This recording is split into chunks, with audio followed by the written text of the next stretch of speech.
Buenas tardes, amigos, y bienvenidos al Museo Carmen Thyssen Málaga. Hoy damos inicio al ciclo Miradas de Escritor, a este octavo ciclo que nos acompaña casi desde los inicios, desde el comienzo de la andadura del Museo Carmen Thyssen Málaga. Se trata de un ciclo que permite unir, que permite hacer coincidir la mirada de creadores literarios con la de la pintura. Por ese motivo entendemos que es especialmente enriquecedora al aunar estos dos campos de creación y nos permite establecer este ciclo de una forma más transversal. Quiero agradecer al Grupo Planeta, a Ana Gavín y a Carmen Ramírez, su colaboración con el Museo Carmen Thyssen Málaga, una colaboración que ha sido especialmente fructífera a lo largo de estos años. Y respecto a este ciclo en concreto, hoy nos encontramos con el escritor Manuel Vilas, pero también estarán presentes en sucesivos días. El próximo lunes 25 estará Ayanta Barili, Santiago Posteguillo el 4 de febrero e Inma Chacón lo hará el 8 de febrero y con ella daremos por concluido este ciclo. Manuel Vilas es uno de los escritores más importantes del panorama actual. Su novela Ordesa, publicada en el año 18, fue un auténtico fenómeno literario, ha sido traducida y publicada en diferentes países, es colaborador de prensa del Heraldo de Aragón, del Mundo, de ABC Cultural y ha sido finalista del Premio Planeta 2019 con la novela Alegría. Él ha escogido, dentro de la colección permanente del Museo Carmen Thyssen Málaga, la obra El Puerto, realizada en 1847 por uno de los paisajistas más sobresalientes del romanticismo andaluz, como es el pintor sevillano Manuel Barrón y Carrillo. Y esto que les voy a comentar ahora ha surgido del propio escritor, de nuestro propio invitado, a quien le agradezco especialmente su tiempo y su dedicación a este proyecto. La idea de que podáis intervenir mediante preguntas mientras transcurre el relato de esta conferencia. Así que si vais escribiendo, intentaremos Manuel y yo encontrar el momento adecuado para poderlas ir respondiendo mientras se va produciendo el propio relato que Manuel Vilas ha creado para esta obra de la colección permanente del museo. Y sin más, os doy las gracias por vuestra atención y por vuestro interés a todos los proyectos y ciclos que vamos preparando con el deseo de comunicar y transmitiros parte de las vivencias y los conocimientos con los que trabajamos en esta institución. Muchas gracias.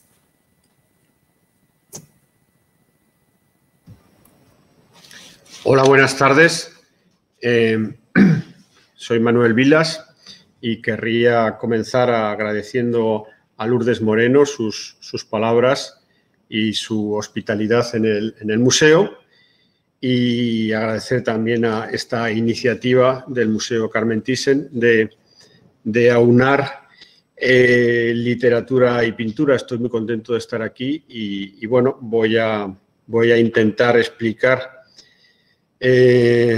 mi relación especial con Manuel Barrón y Carrillo, una relación muy reciente, y voy a intentar explicar, bueno, qué tipo de maridaje, qué tipo de relación puede existir entre un escritor como yo y el cuadro que he visto, y de allí pues hacer un salto también entre literatura y arte, entre literatura y pintura.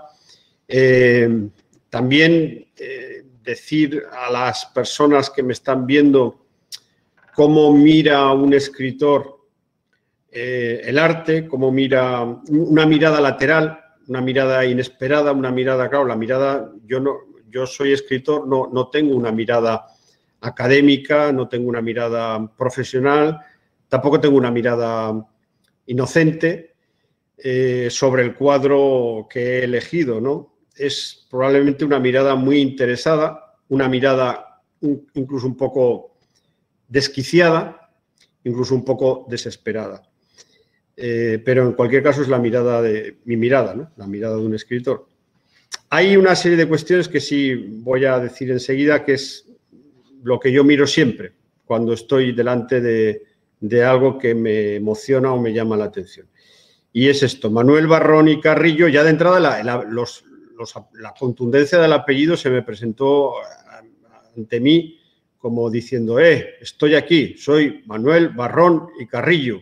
Una contundencia fonética que cuando lo vi antes de elegir el cuadro, yo vi viendo en el Museo Carmen Thyssen las distintas colecciones, los distintos cuadros que había, y de repente vi esta fonética exageradamente castellana, brutalmente española, Barrón y Carrillo, donde las dos R's me atacaban, me asaltaban, me decían, me señalaban su contundencia, ¿no? Yo me fijé allí y me quedé ya ahí petrificado, ¿no? Os estoy contando lo que a mí me ha pasado. Manuel Barrón y Carrillo se me planta ante mí y me dice, Sevilla, 1814 y Videm, 1884. Yo durante la pandemia se me ha desarrollado una obsesión. Yo estoy siempre ya con el móvil al lado o si no el móvil en la opción calculadora o una calculadora directamente, depende de qué parte de la casa estoy. Si estoy en mi despacho tengo la calculadora y automáticamente cuando me dan dos fechas de un escritor, un pintor, un político, lo que sea, hago la cuenta para saber cuántos años ha vivido. Es una obsesión por saber. Yo creo que es una obsesión que me atañe a mí, claro, evidentemente, pero 1800, esta era fácil la cuenta, ¿no? Esta salen 70 años o 69, porque no pude ver las fechas exactas de nacimiento y muerte. Por tanto, Manuel Barrón y Carrillo vivió o 69 o 70 años. Ahora Wikipedia hace una cosa maravillosa, que es que ya te contabiliza, la propia Wikipedia te contabiliza la edad del personaje que estás intentando averiguar y ya te evita la calculadora. Yo eso se lo agradezco muchísimo, porque según la fecha en que se nace o se muere, tienes un año más o tienes un año menos.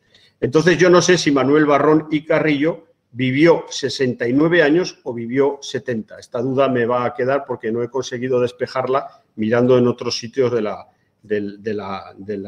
red, ¿no?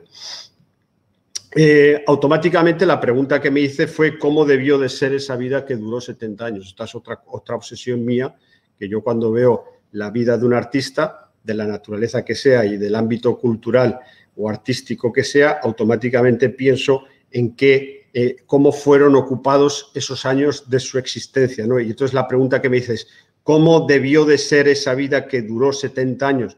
Empecé a mirar por internet y tal, y no hay nada, no hay absolutamente nada. Era un artista olvidado, ¿no? Y ahora le he preguntado a Lourdes, y que ella es historiadora del arte, y también me ha confirmado que estamos en el olvido profundo, ¿no? Y eso ya me parece absolutamente maravilloso, porque ese no haber dejado ya ninguna huella, no dejar el artista que borra todas las huellas, no sabemos muy poco. Lo que sabemos es lo siguiente. Sabemos una cosa como que estudió. Estas son cosas que a mí me parecen maravillosas, para mi mirada, ¿no? Ahora a lo mejor vendría un historiador del arte y me diría, no, porque sí que sabemos más cosas de las que tú dices. Bueno, pero lo que yo sé es que estudió con Antonio Cabral Bejarano. Antonio Cabral Bejarano, no sé quién es, pero estudió con él. Sabemos que su vida se desarrolló por completo en Sevilla. Bueno, esto ya es bastante, sí, que Manuel Barrón y Carrillo vivió siempre en Sevilla y que fue profesor de dibujo, de perspectiva y de paisaje. Yo cuando leí eso, que fue profesor de dibujo, de perspectiva y de paisaje, lo vi en clase, ¿no? Y me vi alumno de Barrón y Carrillo, ¿no? Yo me transformo y me traslado a las épocas, ¿no? Y me vi incluso compañero, ¿no? Yo, por ejemplo, de una disciplina más humanística y menos artística, ¿no? Compañero de aula, compañero de claustro de Manuel Barrón y Carrillo, ¿no? Luego ocupó también un cargo que no sé qué tal debía ser, que es el cargo de director de la Escuela de Bellas Artes. Imagino que debió ser un buen cargo. Luego vi que tuvo discípulos, que un discípulo suyo se llamó Rafael Romero Barros y que también fue miembro del Liceo Artístico, que se fundó en 1838, y de la Sociedad Económica de Amigos del País, y que participó con asiduidad en las exposiciones regionales y nacionales de Bellas Artes. Yo cuando iba viendo todos estos datos me iba configurando a Barrón y Carrillo a mi medida, ¿no? Lo vi un hombre pues reflejado en actos mínimos de su vida, ¿no? En pocas socialmente lo que le tocó, ¿no? Que pues lo vi en un café, lo vi en un casino, lo vi pues en estos cargos un poco tristones, pero que debían estar bien, me imagino, en la Sevilla del siglo XIX, no lo sé, ¿no? Pero porque también de repente todo me parece muy legendario con Barrón y Carrillo. Luego dice que destacó como paisajista romántico de entornos urbanos, rurales y pintorescos y de asunto costumbrista. Y luego hay otra noticia de su vida, que es esta, que parece que es importantísima, que es que la reina de Isabel II de España adquirió su lienzo Vista General de Sevilla y que se conserva en el Palacio de Riofrío de Segovia. Yo imagino que habrá tesis doctorales en los departamentos de Historia del Arte sobre Barrón y Carrillo en las universidades españolas, donde alguien sabrá más cosas de Barrón y Carrillo que lo que la red dice, ¿no? Lo que yo ya me temo es que no haya biografías. No creo que haya biografías, yo creo que ninguna, de Barrón y Carrillo. Habrá estudios, me imagino que habrá estudios de carácter académico, pero la reconstrucción de la vida del artista y del hombre, yo creo que nos enfrentamos frente a un enorme hueco. Y a mí ese hueco me resultó atractivo. Por ejemplo, yo no sé si se casó, cómo se llamaba su mujer, no sé si tuvo hijos y sobre todo tampoco sé, que es lo que me gustaría saber, es cuánto dinero le pagaban por los cuadros que pintaba o cuánto cobraba por ser profesor de la Escuela de Bellas Artes. Es decir, los datos concretos y definitivos de una vida están como olvidados, desaparecidos. Y a mí eso me inquieta, porque eso tiene que ver con el pasado. Y es también por lo que luego diré, por la razón por la que he elegido el cuadro del que os estoy hablando. Por tanto, con Barrón y Carrillo vi esa cosa tan literaria y de la que otros han pensado ya mucho, que es el artista olvidado. La idea del artista que no triunfó, la idea del artista que pasó por este mundo sin levantar demasiada polvareda, ¿no? Es un poco, pero también pensé en él desde la perspectiva que dijo Jorge Luis Borges, el argentino universal, que dijo que el artista olvidado es simplemente alguien que llega primero al sitio al que llegan todos los artistas luego, que es el olvido. El artista olvidado, el artista preterido, el artista desconocido simplemente llega antes al olvido que los importantes que también acabarán finalmente en el olvido. Esa riqueza del olvido, esa especie de misterio de no saber nada de la vida ni de los entresijos personales de Barrón y Carrillo, a mí me parecía perturbadora, ¿no? Me parece perturbador no saber nada del pasado, ¿no? Y de alguna manera en Barrón y Carrillo vi esa dimensión del pasado como misterio, ¿no? Y lo que me atrajo del cuadro, lo que me imantó al cuadro, tiene relación con lo que estoy diciendo, que es saber cómo era Málaga en 1847, que esta es otra de las cosas que a mí me obsesionan. Es la transformación de los espacios históricos sociales, que hemos llamado ciudades, ¿no? de cómo de repente a lo que nosotros llamamos Málaga en el 2021 no tiene nada que ver con lo que llamaban Málaga en 1847, y así en una cadena temporal que nos constituye como civilización, pero no deja de contener un enorme misterio y muchas grietas y muchas dudas, ¿no? Son 174 años los años que han transcurrido desde que Barrón y Carrillo pusiera en 1847 debajo de su nombre y apellidos en el cuadro del que os estoy hablando. 174 años. Y esa es la razón por la que escogí el cuadro. La razón por la que escogí el cuadro es esta pregunta. ¿Qué significan 174 años? Es lo que dista entre nosotros y el cuadro. 174 años. 174. ¿Qué significan 174 años de transformaciones urbanísticas, de transformaciones sociales, culturales, de todo tipo, ¿no?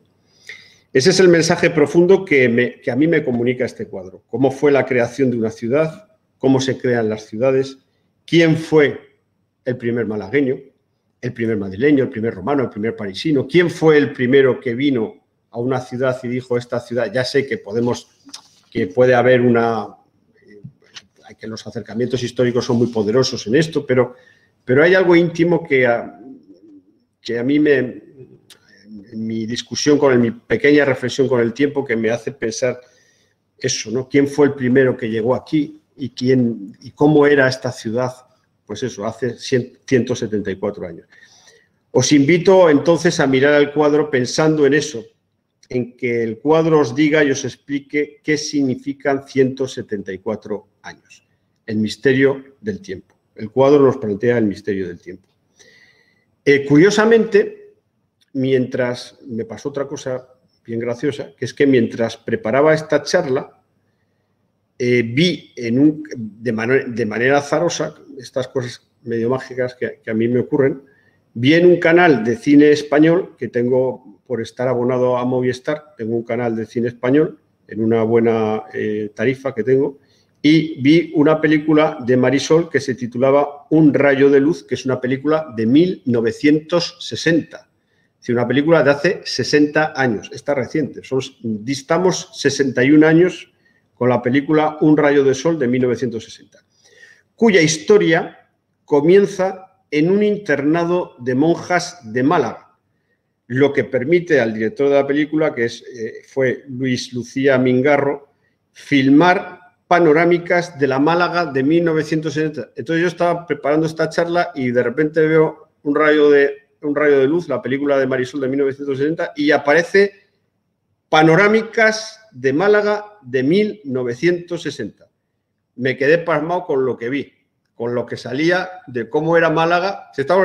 Málaga en 1847, Málaga en 1960. Pues, ¿qué vi en lo que filmó Luis Lucía Mingarro en 1960? Pues la plaza de toros de la Malagueta sin ningún edificio al lado. Era absolutamente tremendo cómo era Málaga en 1960. Tenía la plaza de toros y no había nada al lado. Solo estaba la plaza de toros. La plaza de toros de la Malagueta se inauguró el 11 de junio de 1876. Es decir, no existía la plaza de toros de la Malagueta cuando Barrón y Carrillo pintó la Málaga de 1847. Y claro, personalmente, ¿qué me pasa a mí con la plaza de toros de la Malagueta? Pues que yo he venido a Málaga muchas veces y varias veces, no una ni dos, sino yo diría que por lo menos media docena de veces, me he alojado en el hotel de al lado que se llama Hotel Maestranza. Hotel Maestranza. Desde que en el Hotel Maestranza tienes dos opciones de alojamiento. Tienes una opción que da a la calle, que es la que yo no pido nunca porque es una opción ruidosa, o la opción del interior, que es la que da justo encima de la plaza de toros de la Malagueta.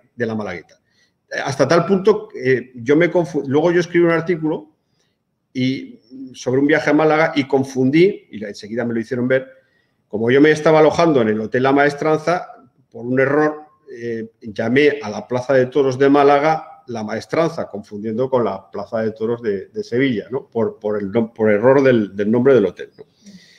Pero, de modo que no existía la Plaza de Toros cuando nuestro artista pintó Málaga. Yo creo, claro, esta idea de 1847 me hace un poco ser viajero en el tiempo. Y hemos pensado, digo, ¿qué es lo que permitiría, si la Plaza de Toros es de 1876, el cuadro de 1847, qué nos permitiría saber que estamos en Málaga?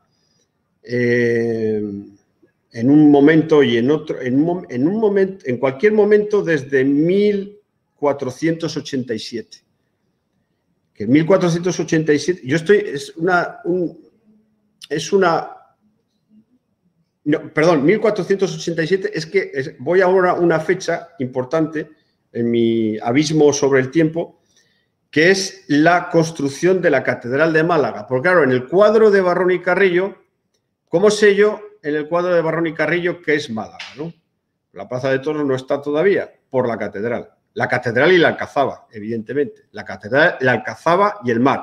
Claro, y de un punto de vista más de la civilización iconográfica occidental, la catedral y el mar, ¿no? La catedral y el mar, valga aquí el recuerdo de la famosa novela, me dan testimonio arquitectónico de que estoy en la ciudad de Málaga.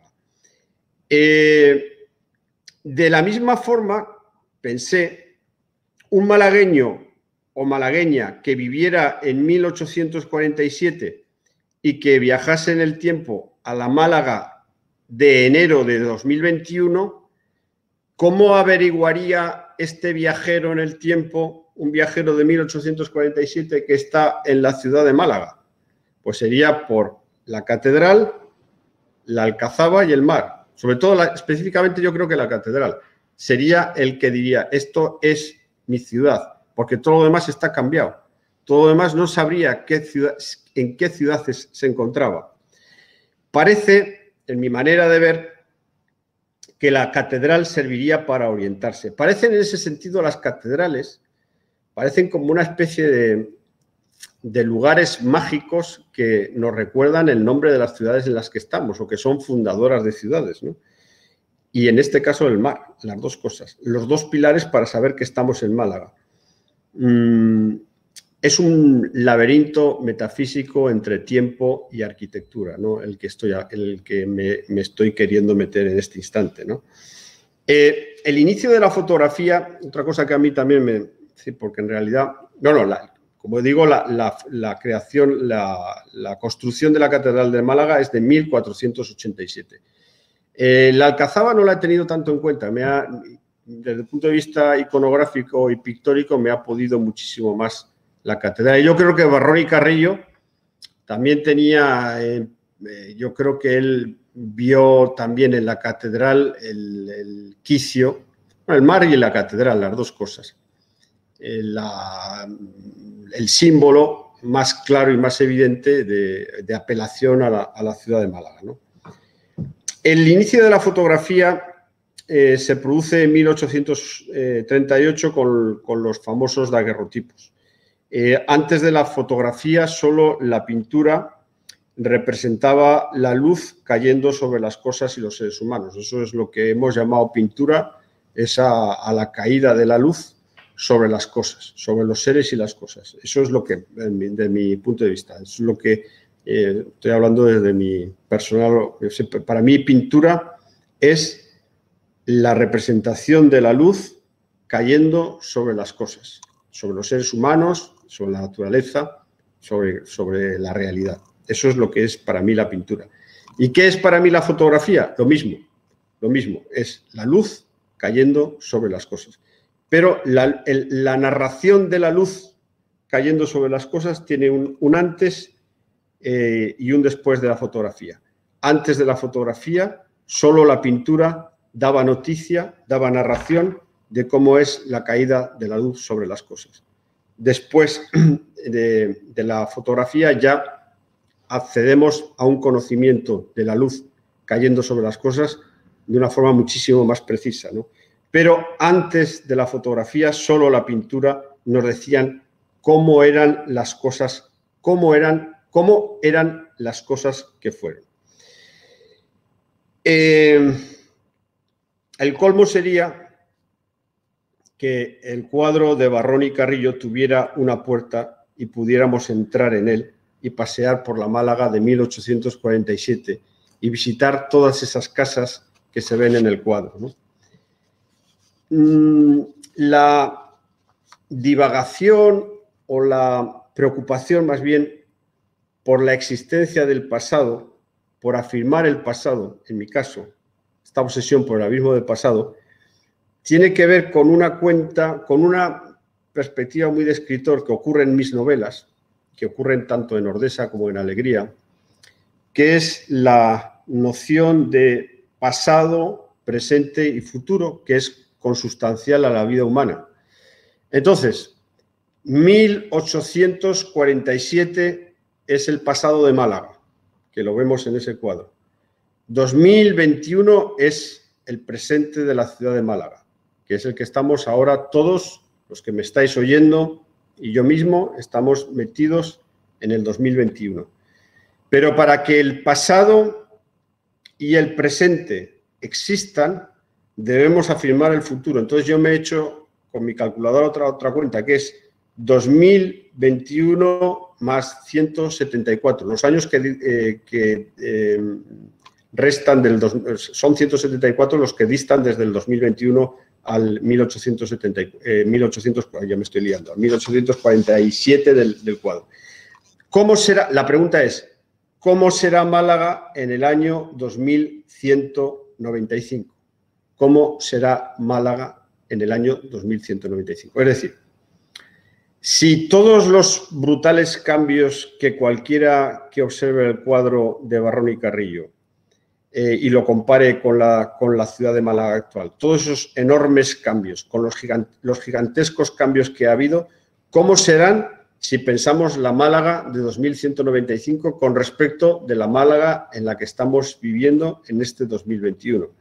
Entonces, aquí es donde mi mirada se vuelve medio loca y ya el desvanecimiento mental es total, ¿no? Porque ya la idea, pero yo creo que es consustancial al ser humano, la idea de pasado, presente y futuro.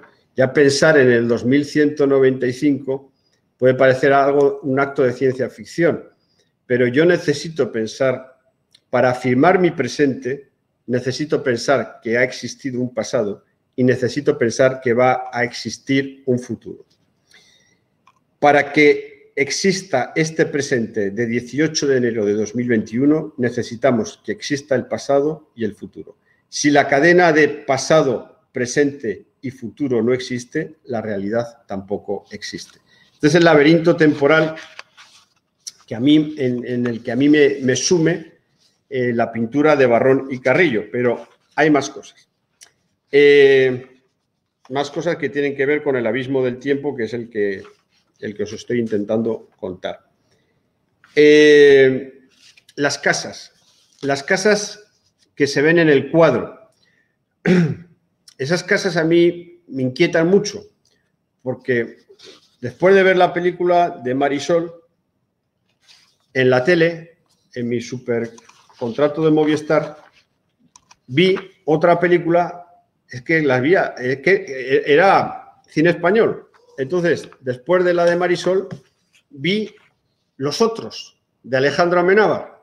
Y claro, ya todo se me volvió absolutamente claro, porque esas casas que hay en el cuadro de Barrón y Carrillo, esas casas, pues evidentemente ya no, alguna no sé si quedará, pero allí hubo gente viviendo en esas casas. Los otros estarán todavía por allí. Entonces, claro, yo cuando voy en un edificio histórico y me dicen, no, este edificio, ahora por ejemplo en Lourdes me ha dicho que el edificio era del siglo XV. Sí.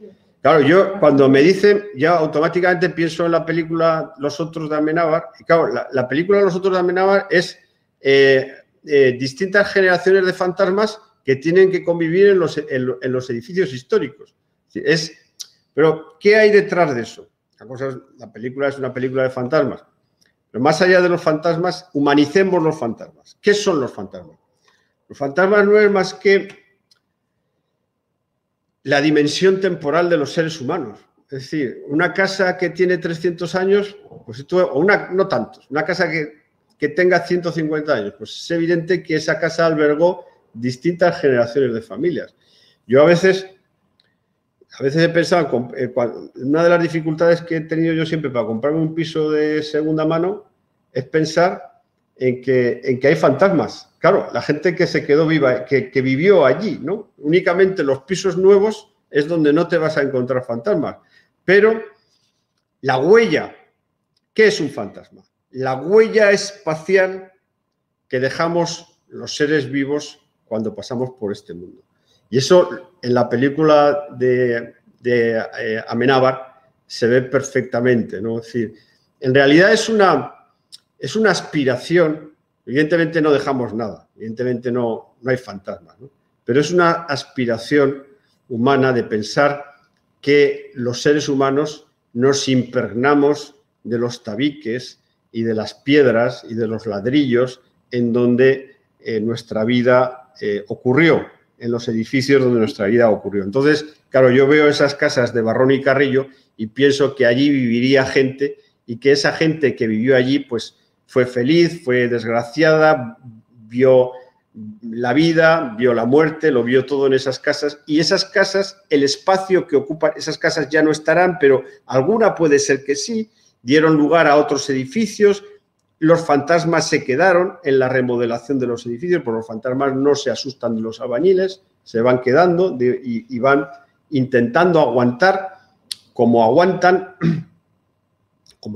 los fantasmas en la película de Amenábar, en donde una generación de fantasmas avisa a los nuevos, es decir, tenemos que convivir porque esto, bueno, pues esto vendrán y seguirán viniendo gente y tal, y aquí pues en las casas viviremos siglos y siglos, generaciones de fantasmas, en una idea nietzscheana del eterno retorno de la vida, ¿no? Y entonces yo cuando veo el cuadro de Barrón y Carrillo pienso en las familias que vivieron en las familias, fijaros que digo en las familias, porque no se concibe, y eso también tiene que ver con mi mirada de escritor, pues mis dos últimas novelas, Ordesa y Alegría, son novelas sobre la familia.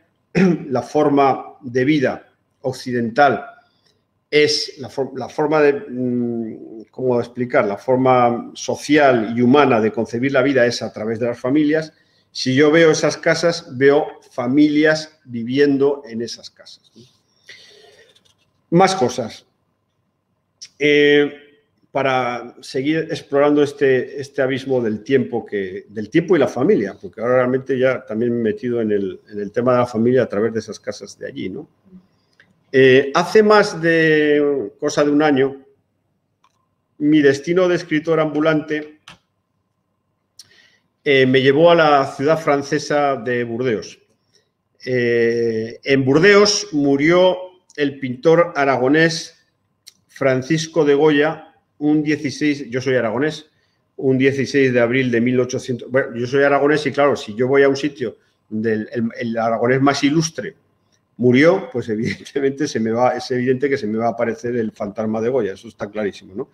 Entonces, Goya murió un 16 de abril de 1828 en Burdeos, y yo fui a Burdeos hace un año y pico, ¿no? Luego, claro, lo pensé, 1828 y calculadora, 1847, digo, ¿qué distancia hay entre la muerte de Goya, cuando Goya muere en Burdeos, y cuando Barrón y Carrillo pone su firma y debajo el año? Pues hay 19 años, no son muchos años. De 1828 a 1847 solo hay 19 años de distancia entre la muerte de Goya y la ejecución del cuadro de Barrón y Carrillo. Paseando por las calles de Burdeos, por el centro histórico de la ciudad, me volvió a asaltar el mismo fantasma que me asaltó cuando vi en la web del Museo Thyssen el cuadro de de Barrón y Carrillo. Me asaltó el fantasma del tiempo.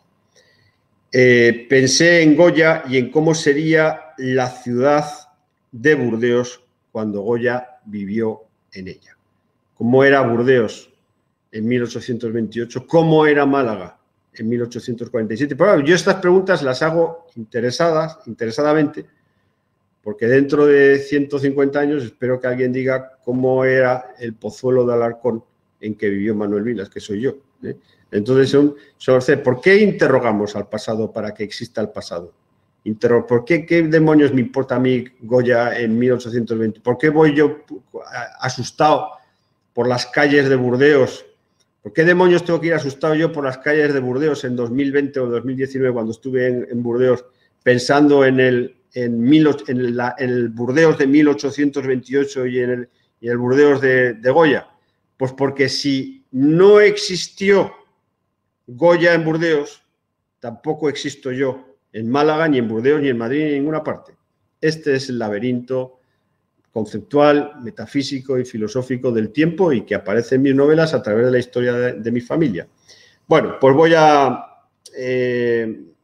Goya fue enterrado en Burdeos y claro, y dio origen también, hay un tema ya que es monumental en esto, que fue que exhumaron el cadáver de Goya para llevarlo a Madrid a finales del 19 y se encontraron que faltaba la cabeza, que alguien había robado la cabeza de Goya.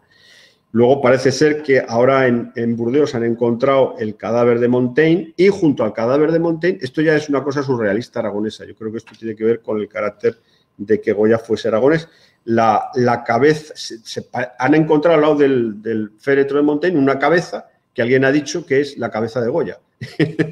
Pues parece ser que no. Pero bueno, en cualquier caso, la cabeza de Goya sigue rodando por el mundo. Entonces yo, y para explicar un poco y con esto ya termino, sí, ¿hay alguna pregunta? Eso, ¿no? Hay comentarios, sí. ¿vale? Un segundo.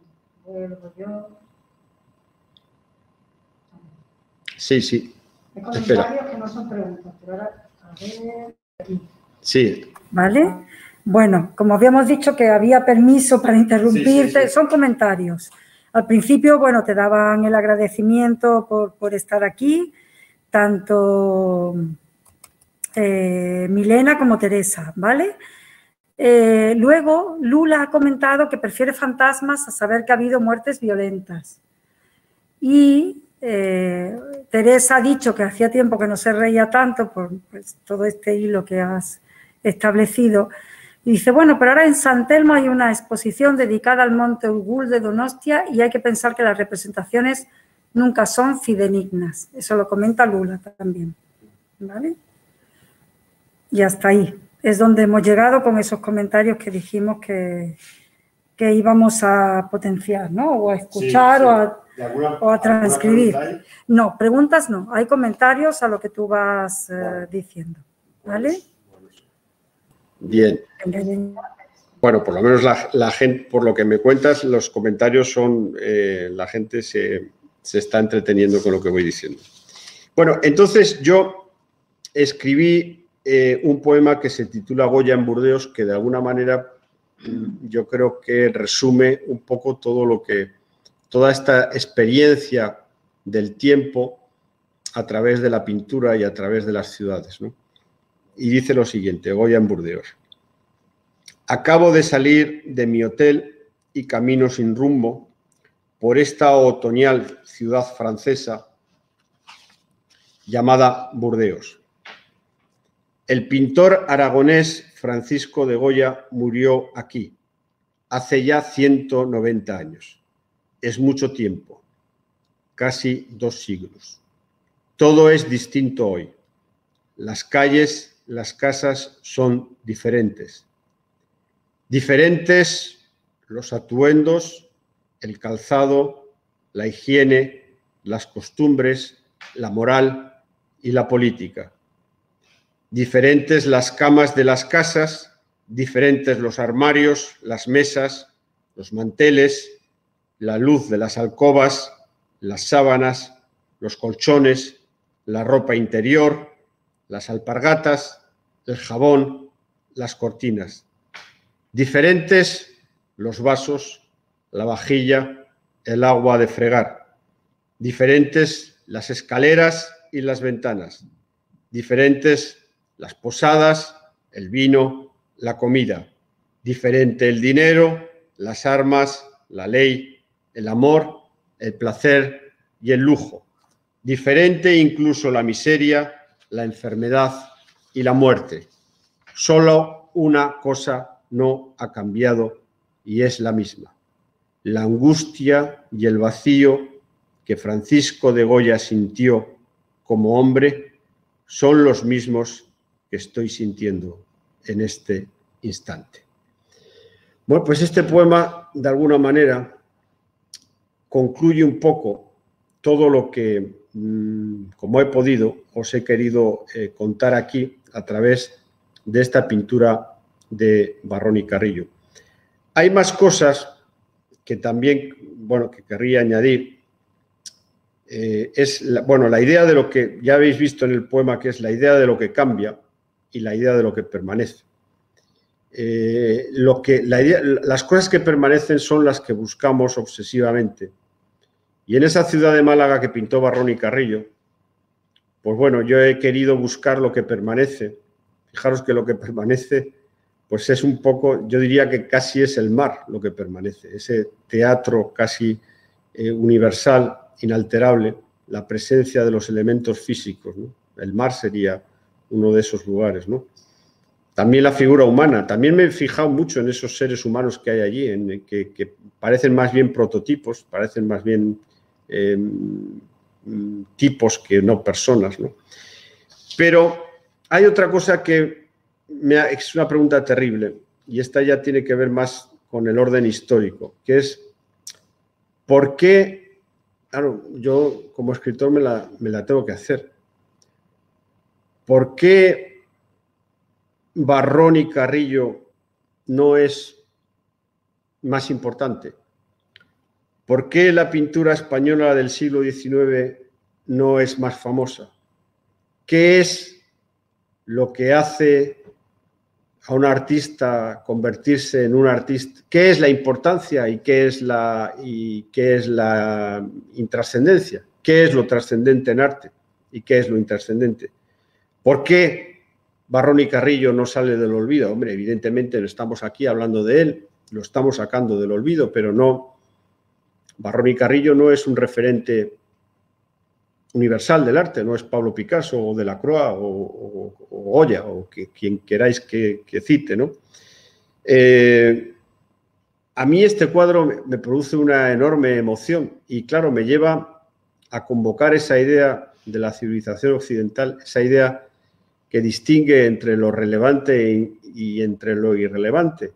Y alguien decidió, o todos nosotros decidimos alojar a Barrón y Carrillo. Yo antes, antes de la charla, me he quedado delante del cuadro, he estado mirándolo fijamente y preguntándole, ¿por qué no eres Van Gogh? ¿Por qué no eres Delacroix? ¿Por qué no eres, qué sé, Picasso, ¿no? ¿Cuál es el misterio? ¿Cuál es el misterio de que un cuadro contenga la universalidad del arte y otro cuadro no?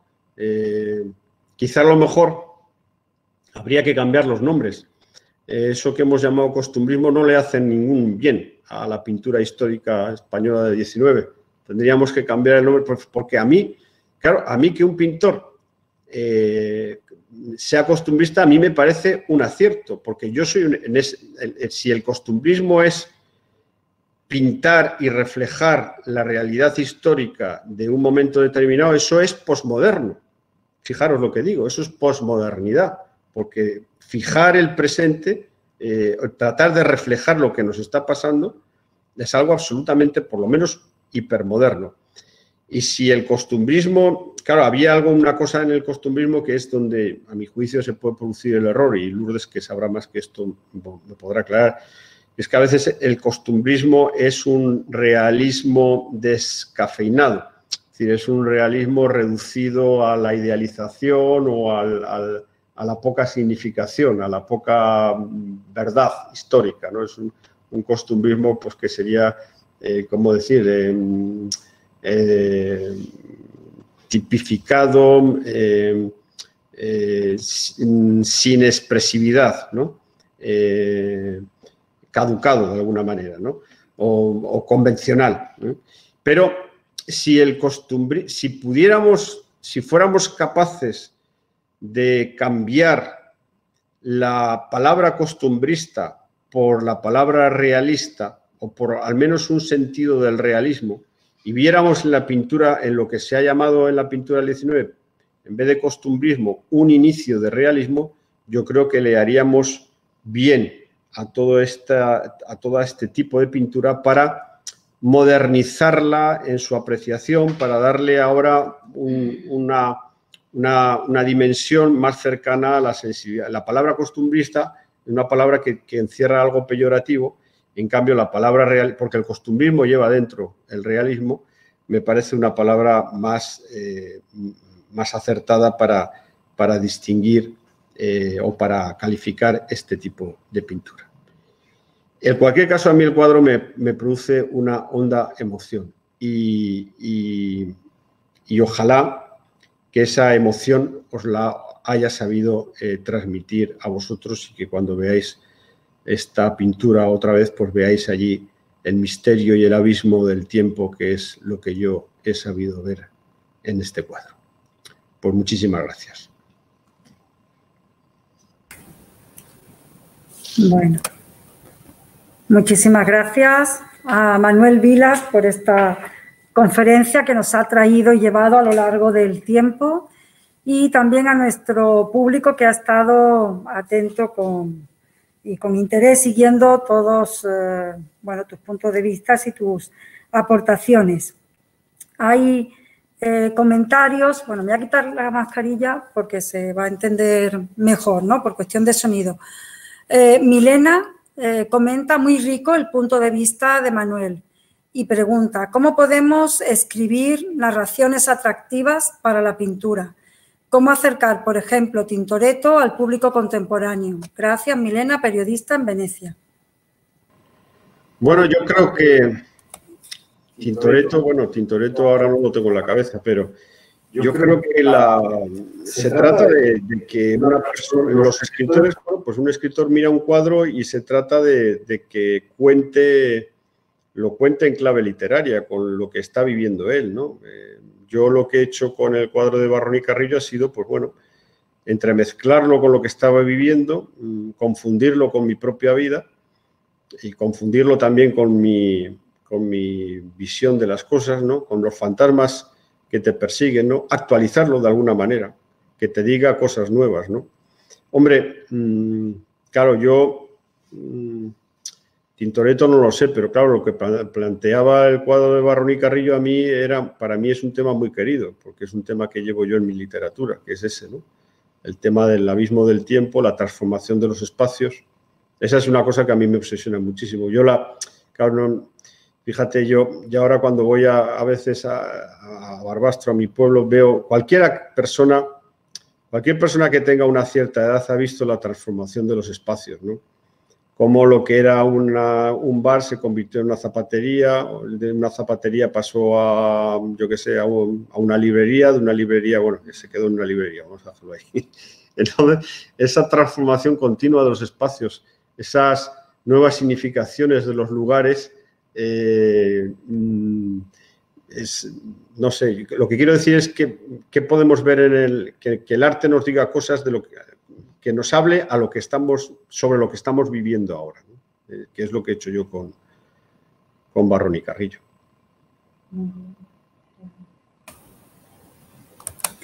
Paz comenta, bueno, le agradece su intervención y pregunta cómo se imagina la Málaga de 2195. Claro, fíjate, yo no sé cómo será.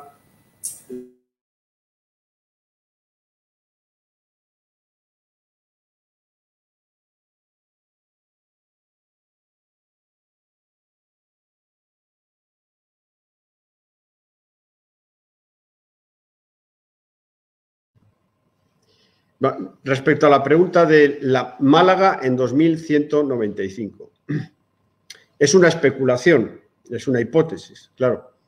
Pero si yo veo el cuadro de Barrón y Carrillo, veo la Málaga de 1847, para que, es lo que he dicho antes, es una cadena lógica, casi es un poco, estoy casi hablando de, yo no es que sepa mucha filosofía, algo he leído, pero es casi una cadena filosófica, es decir, para poder pensar que existió la Málaga de 1847 y afirmarlo con rotundidad, y para poder afirmar que estamos aquí en el 18 de enero de 2021, tenemos que tener también la hipótesis de futuro.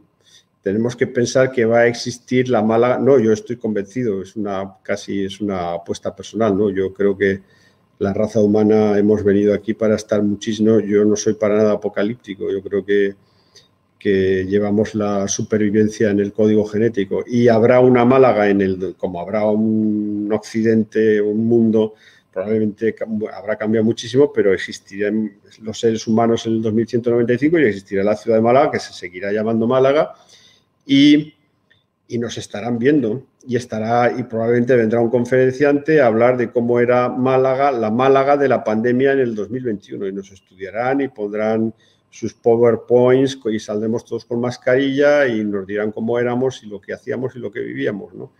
Y en esa cadena es un baile temporal, es una danza enigmática de los seres humanos con el tiempo. Y claro, eso pues para un escritor y para un pintor y para un artista pues es siempre materia de reflexión, ¿no?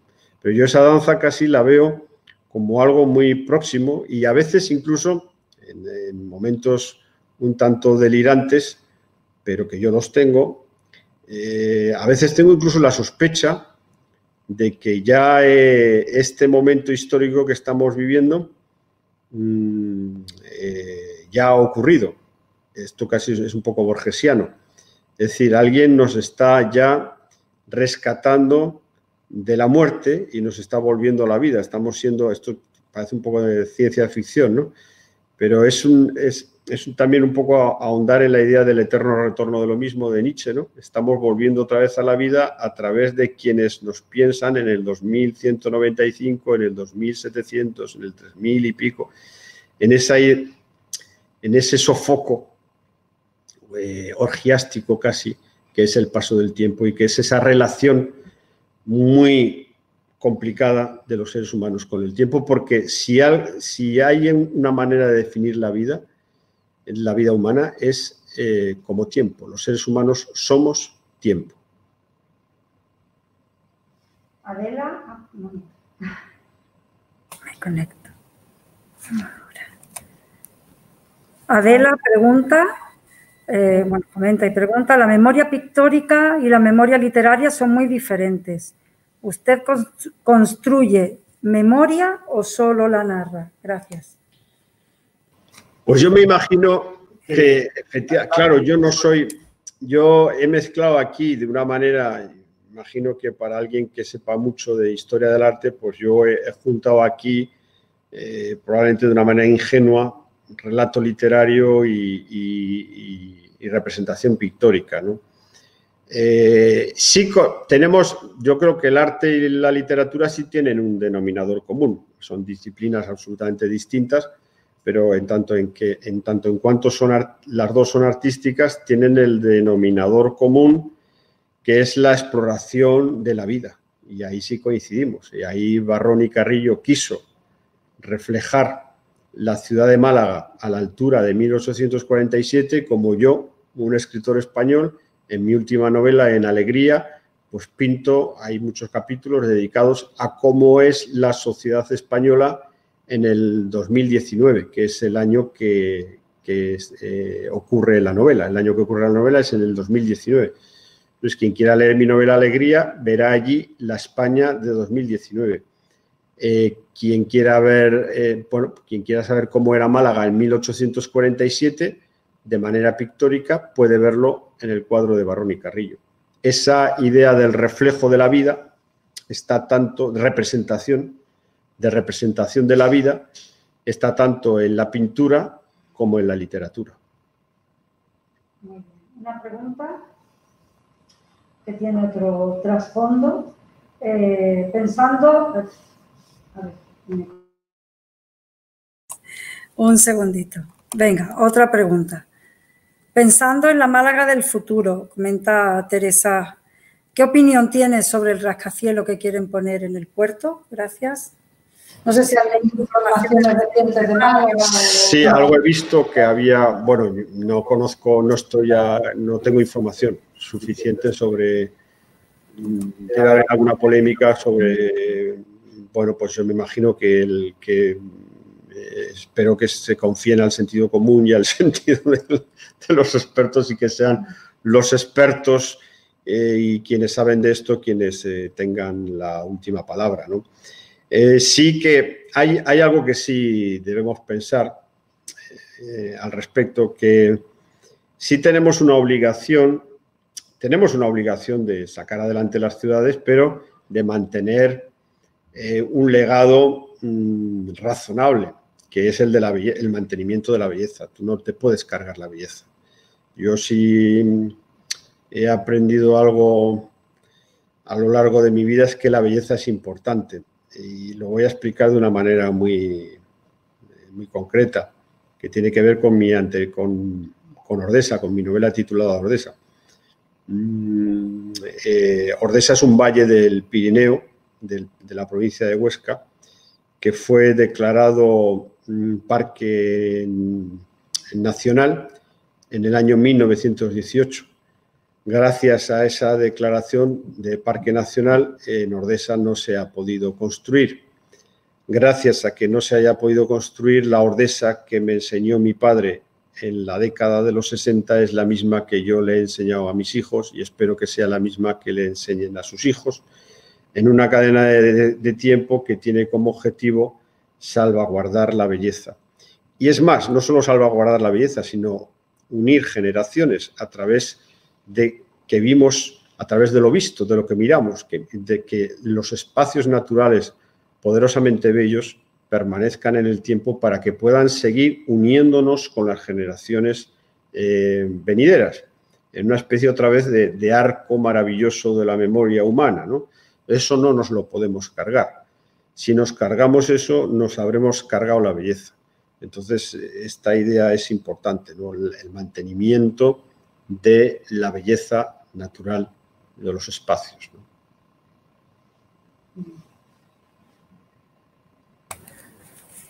Bueno, pues Manuel, muchas gracias. Voy a leer una última pregunta y luego, si quieres, yo te puedo hacer otra, si me lo permites, y si no entra ninguna más. Bueno, te felicitan por el libro Ordesa, es un libro maravilloso, muchas gracias por su conferencia y su literatura, eso lo hace Adela. Y Juana pregunta, ¿para cuándo una nueva novela suya? Pues en eso estamos ya terminando, ultimando una nueva novela y ahí estoy. Eso es siempre muy agobiante, muy angustioso terminar una novela. Aunque aunque la literatura suele venir acompañada de mucha alegría y de creación y de espíritu festivo y tal, ahí también, bueno, pues en mi caso yo lo vivo con mucha responsabilidad, ¿no? Es un trabajo delicado, sobre todo cuando pues tienes personas que están esperando leer tu nuevo libro, pues no decepcionar es mi objetivo, ¿no? Y eso lleva trabajo, mucho trabajo.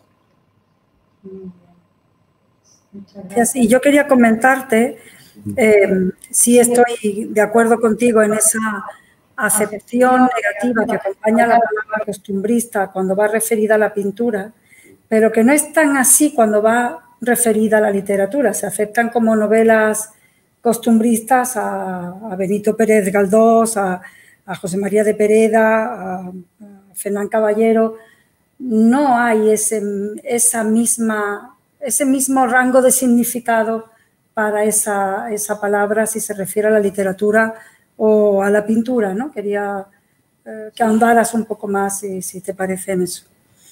Bueno, yo creo que ha habido yo creo que también en la literatura la acepción, por ejemplo, tú has dicho Galdós, pero por ejemplo, Mesoneros Romanos, que es el padre del costumbrismo literario español, o Esteban Calderón, son escritores prácticamente desaparecidos en combate, no tienen lectores, ¿no? O sea, están Mesonero Romanes o Esteban Escaut. Bueno, Larra salvó un poco el tipo por ser el escritor romántico español, ¿no? Y por los artículos literarios, porque claro, la modernidad de Larra viene en los artículos, viene por ser de los artículos, pero sí, en Larra hay costumbrismo. Pero claro, a ver, es que la acepción, lo que a mí me parece positivo del costumbrismo es la parte que tiene de realismo.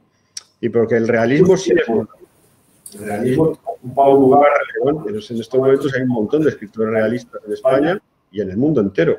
El realismo sigue siendo, y en el cine, en la pintura, o el hiperrealismo, o el expresionismo realista, en fin, pero el realismo es una obsesión de muchísimos artistas actuales, ¿no? ¿Qué pasa con el costumbrismo? Claro, el costumbrismo, hemos llamado costumbrismo también al realismo español, que eso sí que ya me parece una autoflagelación patria, ¿no? Es decir, o al menos reduccionista, ¿no? Claro, sí, como reflejar, sí, ver el realista, pero Galdós es costumbrista. Eso es muy... es muy vicioso eso, porque significa... ¿Qué significa detrás? ¿Qué hay detrás? Significa que si tú quieres reflejar la realidad de la sociedad española, eres un costumbrista.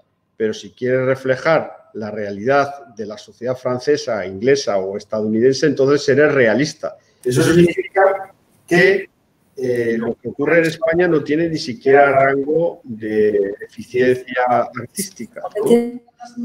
Tiene menos. Entonces, claro, si tú reflejas la realidad de sociedades avanzadas, como puede ser, yo qué sé, la francesa, la estadounidense o la alemana o la europea, pues, entonces tú eres realista. Pero si reflejas la realidad de un país como España, que ha tenido siempre sus problemas con la modernidad, y esto sí que es cierto, que España tiene problemas con la modernidad, entonces tú te conviertes en costumbrista, que es un poco lo que ocurre en la evaluación de toda la cultura española. La llamamos, cuando los españoles hacen realismo, tanto en pintura como en literatura, los llamamos peyorativamente costumbristas. Con lo cual reconocemos que pintar la realidad española es un arte de segunda clase, que para que sea un arte de primera clase solo lo pueden hacer los franceses o los alemanes o los ingleses o los americanos. Lo cual es terrible porque arroja un saldo de algo que yo muchas veces ya he dicho, que es la desconfianza del español hacia sus propios productos culturales o hacia su propia sociedad y forma de vida.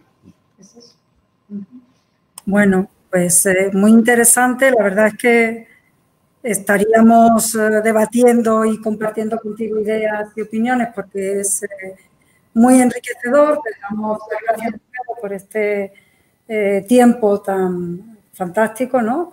Escuchándote, y sobre todo al público del Museo Carmen Thyssen Málaga por compartir con nosotros estos momentos y por la aceptación de nuestros ciclos. Os recuerdo que el lunes próximo, día 25, estará con nosotros Ayanta Barili en un formato pues, similar, exactamente, bueno, muy parecido, igual al que hemos desarrollado en este lunes 18 de enero.